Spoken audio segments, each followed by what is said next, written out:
if you're like me, you're a 6'3" tomboy who's getting pretty tired of people coming up to you on the street going, yo, love your work on Game of Thrones. You know, the big bad tall chick that kicks all the guys' asses.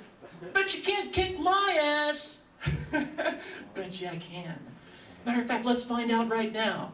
Yeah, that's what I thought. You better run, you fucking 4th graders. You 10-year-olds.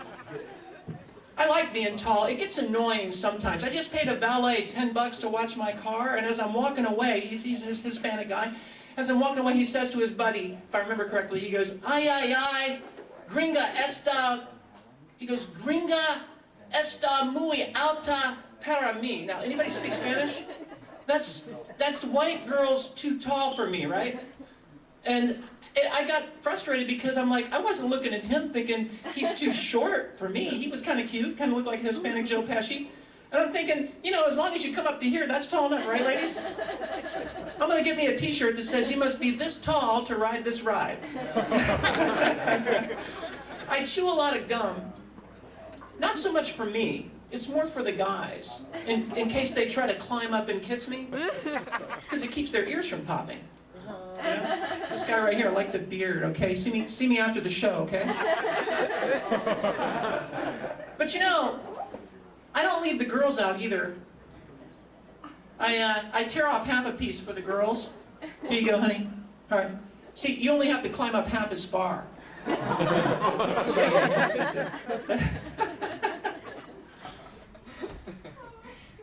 Dating.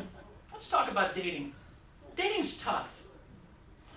And not so much because of my height, but more because sometimes guys can have very unreasonable expectations. Have you noticed this? Sometimes. Like last week, my date got mad at me because I wouldn't go all the way with him. First of all, it was our first date. I mean, does my pussy have to be a hoagie on our first date? Second, he took me to the In-N-Out Burger. I'm sorry, guys, but this is not a very good foreplay restaurant. All right? I think it should be obvious. The name should speak for itself, right? In-N-Out, come on. Thirdly, we ate for free because his mom works the fucking drive-thru there. I mean, he got his triple bypass cheeseburger all the way, so what the hell is he complaining about? And what a silly expression anyway, going all the way, like it's some long trip somewhere. Did you go all the way with him? Well, no, we tried, but he kept having to stop and ask for directions. How many of you guys come from a religious family by applause? Anybody? Religious family like me? Yeah, I feel your pain, by the way, I gotta say. You guys remember Steve Irwin, the Crocodile Hunter?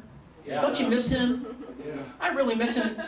Every year when I go visit my family at the holidays, I'm reminded, that's the best part about it, because I'm reminded of Steve Irwin, because it's just like an episode of the Crocodile Hunter. When I visit my family right here, it's like, shh. Now kids, don't try this at home. The only reason I can do this is because of my many years of experience dealing with other scary creatures, like the Egyptian cobra, and the Nile crocodile, and swamp pond stars, and the cast of Honey Boo Boo, but I digress. I'm about to get up close and personal with a creature even scarier than that.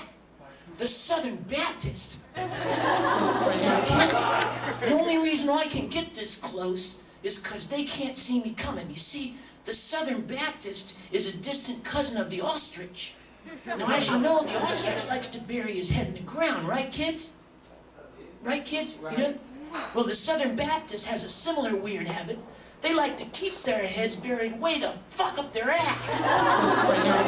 And see, this is the perfect case in point for the difference between the sexes. We both understand the analogy of a long trip. The problem is, we don't both see the payoff at the destination. You see, the man sees the destination of going all the way like a grand destination. The Grand Canyon, if you will. He doesn't get to go there very often. Sure, he's seen lots of pictures and porn and shit, but that's not the same as actually being there and staring over the edge of the precipice. You know, it can take your breath away in more ways than one, you know? So, I think I said went over some people's heads, but the man expects that it's going to be a long trip. The problem is, he likes to break all the posted speed limits, you know, and it gets annoying. By the way, there are posted speed limits in there. The man likes to run all kinds of red lights, and it becomes very unsafe. We're trying to have safe sex, right?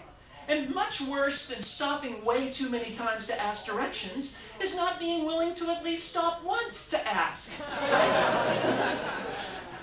The man is afraid, too. He's afraid that when he gets to the Grand Canyon, he'll feel small and insignificant. He's used to that. And there's always the chance that she'll ooh and ah a little bit anyway. Right? I would, wouldn't you? And he knows when he gets to the Grand Canyon, it'll be extremely mysterious. He won't begin to understand it. He's afraid he may even get lost inside the Grand Canyon. So brave explorer that he is, he comes prepared. He brings his REI, compass watch, and GPS. But he's not even sure that he's going to get a signal when he's in there. Brave explorer though that he is, his manhood demands that he complete the journey and go all the way. And here's the thing. The man is motivated the whole time by the fact that he can feel the payoff coming. Pun intended. Women, on the other hand, we're completely different. Completely different. We've taken guys all the way to the Grand Canyon plenty of times before, and we rarely experience any kind of payoff. So we found a more productive use of our time in going all the way is to slow down, stay under the posted speed limit, and make the long trip alone. When you're a comic, people love to ask you one question. They love to ask you who your favorite comic is. Who's yours? You're on the spot. Dimitri Martin. Dimitri Martin. Yeah. Okay. My favorite comic is Bill Maher. You guys like Bill Maher? Yeah. Yeah. Not because I'm a doper or anything like that, because I'm definitely not down with his legalize every drug on the planet mantra, but I do agree with Bill, because he talks about that a lot. I do agree it's time we try something different. Don't you? I think it's time we try something radically different. How about this? How about we try for the first time in history setting the right example for young people? Yeah. How about we send a message loud and clear? You do drugs for fucking recreation, you're retarded. You're a fucking loser, okay? How about we send that message? And that said, I gotta say, I feel kind of conflicted about meth. Right here, methamphetamine. Yeah. I actually feel a little patriotic about meth because it's the only thing left that Americans still proudly manufacture. Thank you very much.